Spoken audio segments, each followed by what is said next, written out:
Hi, I'm Jace. And I'm Eric. And together we're Wholesome Gay Couple. This week we wanted to discuss a few dating tips with everyone out there. Because recently we were at a fabulous 4th of July party and we got into a discussion about some horrible dating stories. And that's when we realized it was our job to step in and save the dating world. So we're going to start off by assuming you already have someone to date. Now when it comes time to make that first date, you don't want to do it through a text. Texting is way too impersonal, and you could come off sounding a little creepy, like a pervert, like that old man from Family Guy. Would you like a popsicle? Why not just pick up the phone and make a call? Texting should never be used as a substitute for a voice conversation. And when you're ready to actually go on that date, be sure to clean yourself up and not be a slob. That means you should be showered and smelling good. But remember from our perfume episode, don't bathe in it.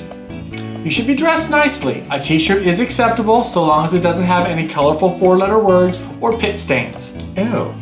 As for footwear, no flip-flops and no Crocs. No Crocs! Ever! First impressions are very important and you don't want to be remembered as that cheap whore or as that redneck retard. And if you're the one asking for the date, you better be prepared to pay for it. But it's also okay if you decide to do Dutch beforehand. What you don't want to do is suggest doing it Dutch during the date. You just come off sounding cheap and a complete asshole. When it's time to pay for the date, especially if it's your first date, you do not want to use a coupon. You may save half on that meal, but then you're going to be saving even more when you're home alone next Saturday night, masturbating. And it's okay to take your leftovers home, but never ask your date if you can take theirs. And finally, you want to be sure to leave a good tip. We're talking 18 to 20%. Good rule of thumb, take that decimal point, move it one space over to the left, and multiply by 2. Voila!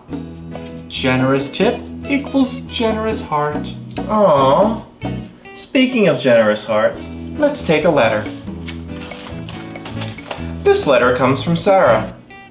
Actually, she sent me a text. And it reads, I love Jace dancing in the 4th of July episode. Were you ever in color guard? Well, Sarah, as a gay man, it's always been my dream. After all, it's what my people do. It's what we live for. However, since at that time, boys weren't allowed to be in the color guard, I did the next best thing. I dated the captain of the color guard. She was a real girl with a real vagina and everything. Although I never actually saw it. Well, Sarah, like it or not, there's your answer.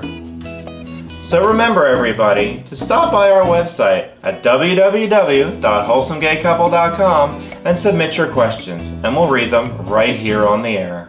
So until next time, we're sending you all love and glitter. Mwah.